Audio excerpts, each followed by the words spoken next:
When Herbert Hoover accepted the Republican nomination for president, he declared, "We in America today are nearer to the final triumph over poverty than ever before in the history of any land. The poorhouse is vanishing from among us." But just a few months after Hoover's inauguration as president, the nation experienced a series of economic and natural disasters. Floods, droughts, and the Depression caused many Arkansans to lose their farms and homes. In hopes of rebuilding their lives, many of these farmers brought their families and meager belongings to the swampy soil of Mississippi County to live and work in a federal resettlement project known as the Dias Colony.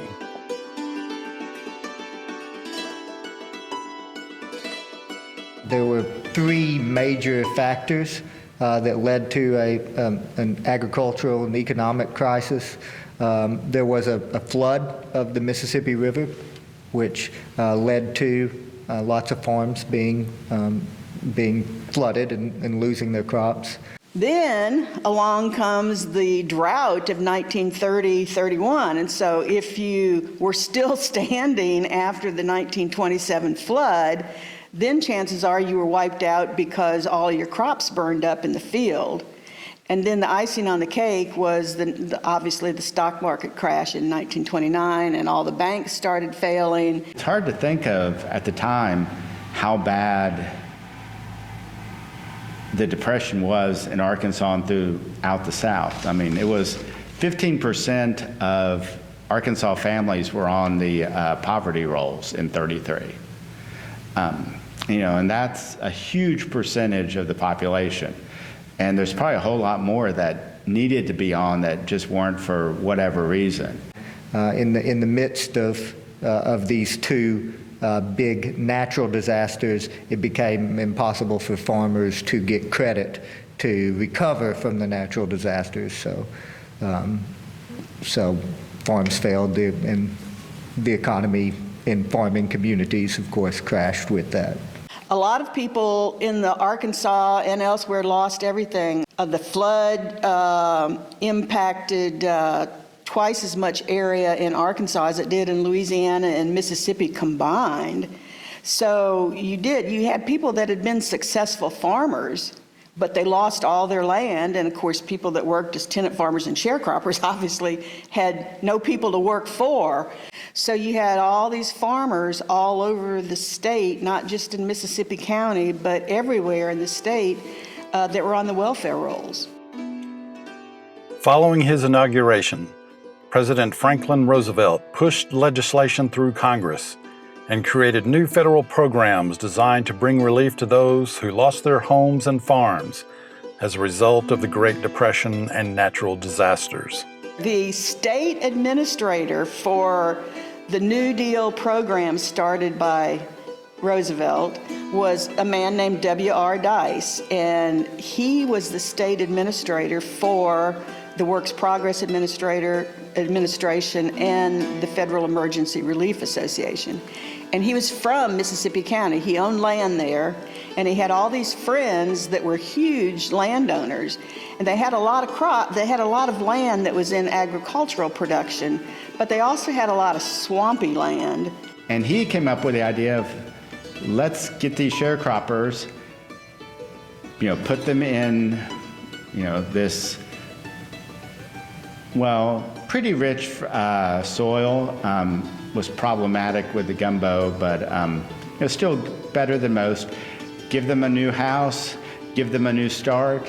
And so W.R. Dice got the idea that he could get the government to buy this land cheaply at an average of like $2.50 an acre, and then they could recruit out-of-work farmers, get them off the welfare rolls, and give them each 20 and 40 acres to start with. And basically it was a way to get the land cleared. A farmer could probably clear 20 to 40 acres, whereas the landowners who had previously owned the land, it really wasn't worth them bothering with. So that's basically the Roosevelt administration agreed to do that. And they went out and began recruiting out-of-work farmers to get them off the welfare rolls.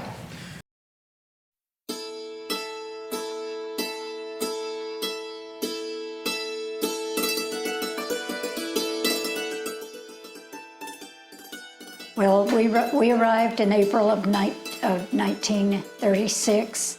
Before Dice, we lived in Aubrey, Arkansas, which is in Lee County, and we lived with my grandpa.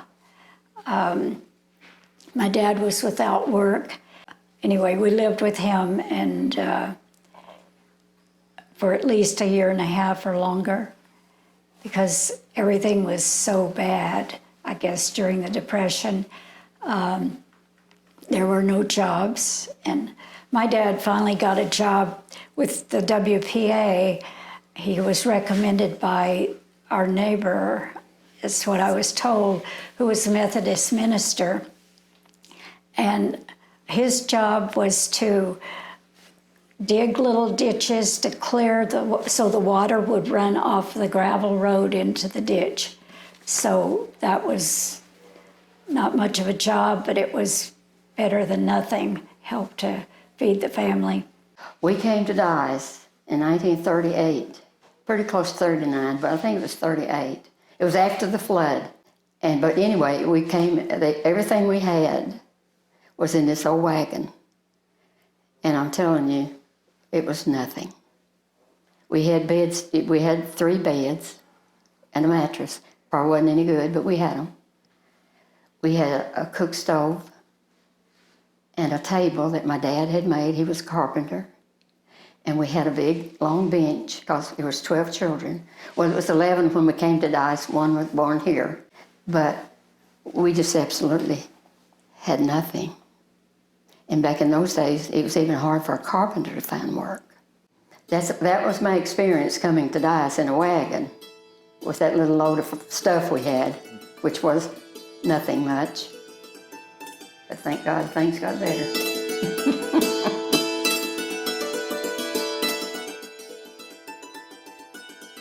And of course, when we heard about Dice Colony, that was a big opportunity.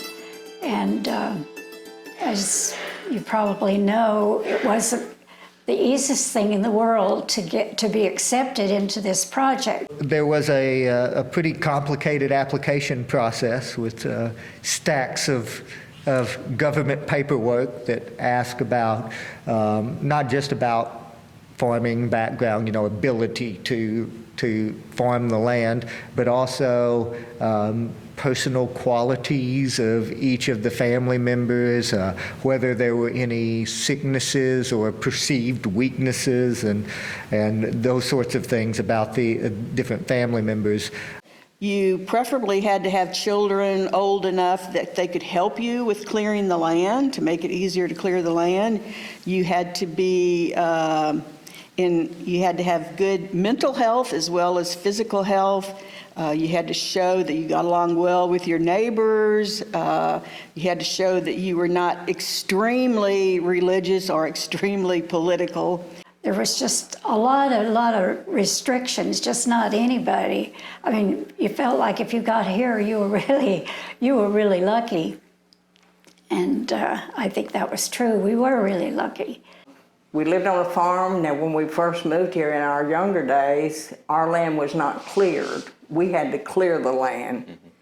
And I know, and I have heard since that the government, this was part of our deal in buying our land, that they gave us a mule or a team of mules and a middle buster, and we had a house and a couple of barns.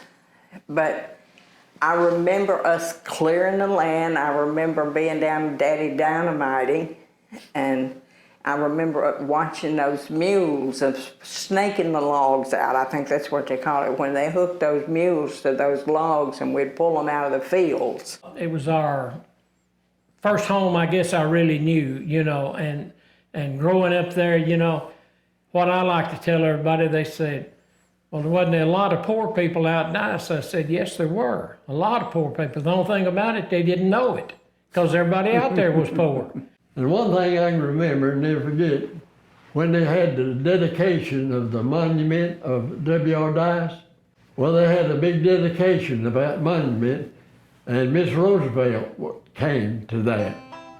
And I got to meet and see Eleanor Roosevelt. She came to that dedication. That's one thing I'll never forget. DICE was set up with many of the basic functions of society set up in a centralized, socialized manner. So there were schools and the cannery and home economists and such things provided by the federal government and shared there in the colony. One of those things was a hospital. Having a hospital that's staffed and everything was just like one of the major advances. You know, probably a lot of these people, you know, never had been to a hospital. You know, thinking back to relatives I had that would have been alive at that time. Yeah, you know, everyone was born at home. You know, people died of things that we now think of, well, you know, that's easy to cure, but it's just because they didn't have the, you know, they didn't have the health care. And most of the people that were patients there were women having babies because prior to that, women had had their babies at home. And because the families that they had recruited were young families who could get out and work to clear the land, you had about a fourth of the women in the colony pregnant at any given time. And they offered delivery services for them for free because they were trying to encourage them to come to the hospital and to make themselves available for prenatal care and postnatal care. And so that was a big business at the hospital, was having babies. I know that I had my tonsils removed when I was in the 3rd grade and my appendix when I was in the 4th grade. And I remember very well that I was laying in that bed and I was just felt like crying because I thought everybody thought I was going to have a baby because I was in the hospital. I thought that was the main reason you went to the hospital, was to have a baby. And I thought, oh my gosh, they'll all think I'm having a baby. Well, again, for the farmers, their children had very little education. The farmers then, they lived in tar paper shacks. You know, they had usually their windows, if they had anything over the windows, it was tar paper or whatever. They had dirt floors. They lived out in the country a lot of times. No schools close by, but even if there were schools close by, usually the kids had to work in the fields, and so they got very little education. When DICE was established, they felt that education was an important component of that colony. It was beautiful. We were very proud of our school. We probably had the most advanced school in the whole state because most, as far as I know anyway, most schools at that time were 2-story or whatever. And here you had a school that was designed by an architect that no doubt for the federal government was one of the best. So we were very proud of our school. It was beautiful. We had everything. We had a music room. We had a library, a nice kitchen, you know, for lunches, lunchroom. It was fun. We had all kinds of things. We played on the playground. And I think that was one of the successes in this colony idea is that you got people from all over the state. You pulled them from all different places and you put them together. And your hope is that they'll develop a community. And, you look for reasons to bond. And sports and schools are really easy places for that. We always had, here at Dice, usually one of the better teams in the district, at least. And we didn't only stay with the B schools. We played B schools in AA, like Jonesboro, Blytheville, Osceola. They were larger schools, but we could beat them, and did beat them. I think that whether they plan to or not, the school and the extracurricular activities through that with the sports were one of the ways that really knitted the community together. And I just said part of the school song that we had was, "We're loyal to you, Dice High, to our colors, we're true, Dice High. We'll back you to stand against the best in the land, because we think you are grand, Dice High." Dice was, for the time, a pretty big place. It was 500 families. It was set up for 500 families. I think it got to 493 families or something along those lines. But it was 500 families plus the people who lived in the colony center who didn't farm. So your teachers, doctors, federal employees, postmaster, all of those sorts of things. So if you imagine the size of families at that time, this was a pretty big town for rural Arkansas at the time. Definitely big enough to support a hospital, but it also became the place that folks from neighboring towns would come in to visit. It was probably inevitable, but you begin to have a lot of conflict between the state government and the federal government as to who controlled what, because most of the people in Dice were subject to federal regulations as opposed to state, and that did not set well. So there was a lot of controversy there. Again, you also had a lot of people that left because it just wasn't what they expected it to be. I mean, they really did think maybe this was going to be a handout instead of a hand up, as some people said, and so they weren't really willing to work that hard. It didn't work well for one reason, that the government expected it to be a colony and a cooperative venture. But the people they recruited to come there were very independent people who wanted to market their own crops. They didn't want to be dependent on their next door neighbor who maybe didn't work as hard as they did. And so you had a lot of people that really didn't like the government regulations. And then along came World War II. But I'm talking about, we lost the population in the 40s. During World War II, people went north to work in the war factories. They quit making cars, and they started making ammunition and war material, and they were paid much better than teachers or farming. So people moved, and that's when we started losing school population and population on the farms. Honestly, I think my older brother came home from the Army, and I think he talked him into moving. Yeah. My dad would have been completely happy to stay here. But he wanted to live in the city, and went to work for a Goodyear tire company and worked like a slave. But he loved it. He loved the farm. Yeah. And I think he would have died happy here. Actually, from the time Daddy was out of the Navy until we finally moved, we would have our little powwows at night. We would sit around at the coal oil lamp, because we still had the coal oil lamp for part of that time, and talk about moving to California. And I'd say, I don't want to go. I don't want to go. I said, the sun never stops shining there, and I've got enough freckles all over already, and I don't want to go to California. But it took several years, but eventually that decision was made. So you had this steady dwindling of the folks that were in the colony for any number of reasons. The government, the switch in the government support, the ability to go elsewhere to get jobs, the dissatisfaction that caused some people to leave. So obviously it dwindled, and by the late 1950s, it was, pretty much just a shell of what it had been.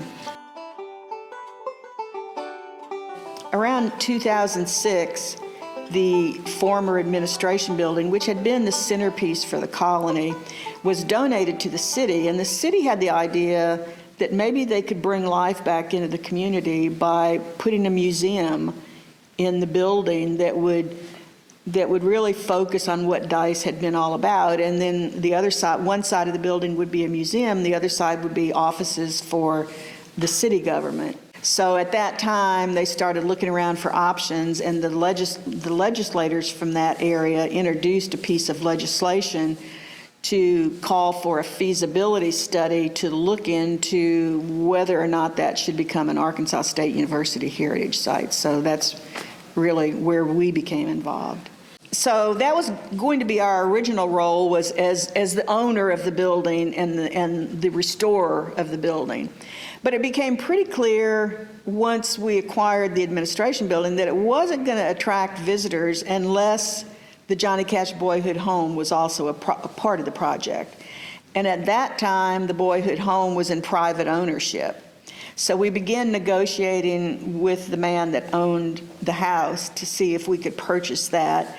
That's when we began talking to the Cash family, and the Cash family got very involved and agreed that they would host an annual concert to help raise the money to restore to buy the Boyhood Home first, and then to restore the home.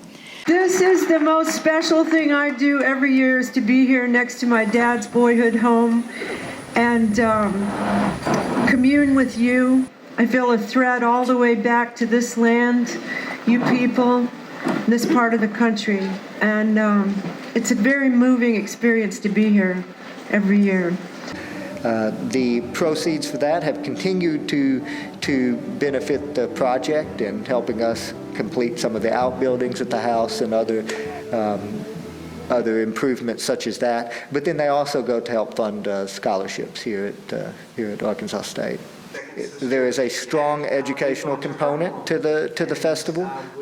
We hope it's also entertaining in many ways, including not just the concert, which usually will bring in Nashville quality acts, but then also we have regional music and other things such as that we hope are entertaining. Yeah, I think a lot of people are shocked when they come there because a lot of people just expect to find the Johnny Cash home. His family moved there when he was 3 years old.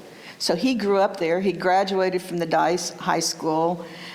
He went through, the same situation that every other colony family went through. I think it's where he learned a lot of his concern for his fellow man and his love of family. All those values were things that he learned growing up with other colonists in DICE. But people don't know that story, and they come there and they find out this story of an agricultural colony during the New Deal that was the biggest in the country, and people had no idea that it existed.